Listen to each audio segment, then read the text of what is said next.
नमस्कार दोस्तों, स्वागत है आप सभी का इंडिया प्योरिटी में। आज हम एक और नई धार्मिक जानकारी के साथ आगे बढ़ते हैं। भगवान शिव को अक्सर श्मशान की राख, भस्म लगाते हुए दर्शाया जाता है और इसके पीछे कई आध्यात्मिक, पौराणिक और दार्शनिक कारण बताए जाते हैं। यह कथा शिव जी के गहरे रहस्यमय स्वभाव, उनकी वैराग्य प्रवृत्ति और संसार की नश्वरता को दर्शाती है। इस विषय को विस्तार से समझने के लिए हमें हिंदू धर्म ग्रंथों, पुराणों और विभिन्न लोक कथाओं में वर्णित कथाओं का अध्ययन करना होगा। भगवान शिव को त्रिदेवों में संहारक की भूमिका दी गई है, लेकिन वे केवल संहारक ही नहीं बल्कि सृजन और पालन का भी आधार हैं। उनका स्वरूप अद्भुत और रहस्यमय है। वे औघड़दानी हैं, भोलेनाथ हैं और साथ ही कालों के काल महाकाल भी हैं। शिव को सन्यासी और योगियों का देवता माना जाता है, जो सांसारिक मोह माया से परे रहते हैं। वे न तो भोगवादी हैं और न ही किसी ऐश्वर्य में रुचि रखते हैं। उनके शरीर पर विभूति या भस्म का लेप उन्हें अन्य सभी देवताओं से अलग बनाता है। अन्य देवता जहां आभूषणों, रत्नों और सुंदर वस्त्रों से सुसज्जित रहते हैं, वहीं शिवजी भस्म से अलंकृत होते हैं। इसका गूढ़ अर्थ क्या है, यह समझने के लिए हमें शिव से जुड़ी पौराणिक कथाओं और उनके दार्शनिक पक्ष को देखना होगा। श्मशान की राख का महत्व। श्मशान में केवल उन्हीं चीजों की राख मिलती है जो कभी जीवित थी, अर्थात शरीर। यह राख हमें यह संदेश देती है कि संसार में हर वस्तु नश्वर है। चाहे कोई राजा हो या रंक, अंत में सब कुछ भस्म में बदल जाता है। शिवजी इस भस्म को अपने शरीर पर लगाकर इस सत्य को प्रकट करते हैं कि मृत्यु ही अंतिम सत्य है। दोस्तों, अब जानते हैं शिव और श्मशान का संबंध। कई पुराणों में उल्लेख मिलता है कि शिवजी का वास श्मशान में होता है। इसका कारण यह है कि श्मशान वह स्थान है जहां जीवन और मृत्यु का भेद समाप्त हो जाता है।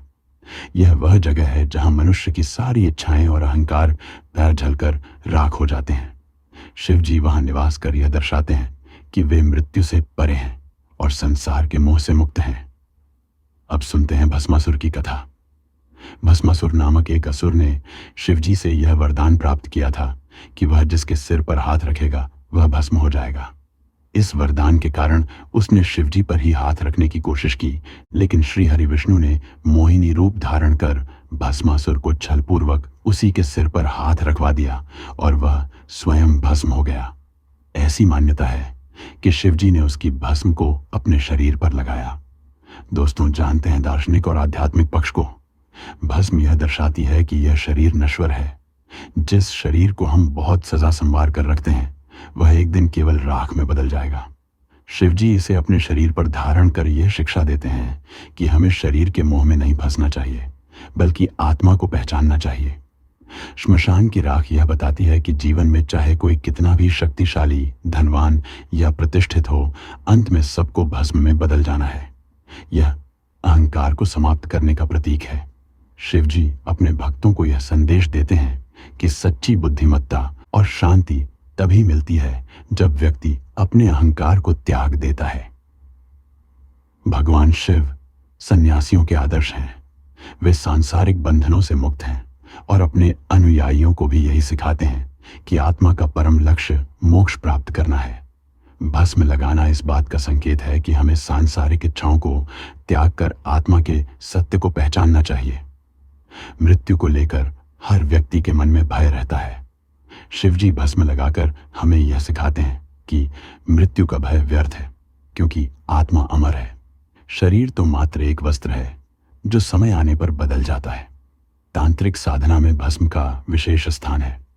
ऐसा माना जाता है कि श्मशान की राख में विशेष ऊर्जाएं होती हैं। शिवजी को तांत्रिकों का देवता भी माना जाता है, इसलिए वे भस्म धारण करते हैं। वैज्ञानिक दृष्टिकोण से भस्म को शरीर पर लगाने से शरीर की ऊष्मा नियंत्रित रहती है। प्राचीन ऋषि मुनि और योगी भस्म का उपयोग अपने शरीर की ऊर्जा को संतुलित रखने के लिए करते थे। आयुर्वेद में भस्म को औषधीय गुणों से भरपूर बताया गया है।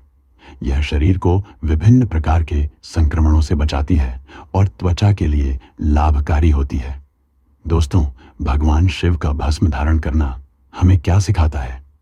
भगवान शिव का श्मशान की राख धारण करना केवल एक रहस्यमयी क्रिया नहीं है, बल्कि यह एक गहरी दार्शनिक शिक्षा है। यह हमें सिखाता है कि संसार नश्वर है, जो आज है वह कल नहीं रहेगा। अहंकार का अंत निश्चित है, चाहे कोई कितना भी बलशाली या समृद्ध हो, अंत में सब कुछ भस्म हो जाता है। मृत्यु से डरना व्यर्थ है, आत्मा अमर है, केवल शरीर बदलता है। वैराग्य अपनाओ, मोह माया से परे रहकर आत्मज्ञान प्राप्त करना ही सच्चा सुख है। शिवत्व को अपनाओ, अर्थात निडर बनो, मोह से मुक्त रहो और सच्चे ज्ञान की ओर बढ़ो। भगवान शिव के इस रूप को समझकर हम अपने जीवन को सही दिशा में ले जा सकते हैं और वास्तविक आनंद प्राप्त कर सकते हैं। तो दोस्तों, फिलहाल के लिए बस इतना ही। हम प्रार्थना करते हैं कि आप सभी पर ईश्वर की कृपा बनी रहे। धन्यवाद। फिर मिलेंगे एक नई आध्यात्मिक यात्रा में।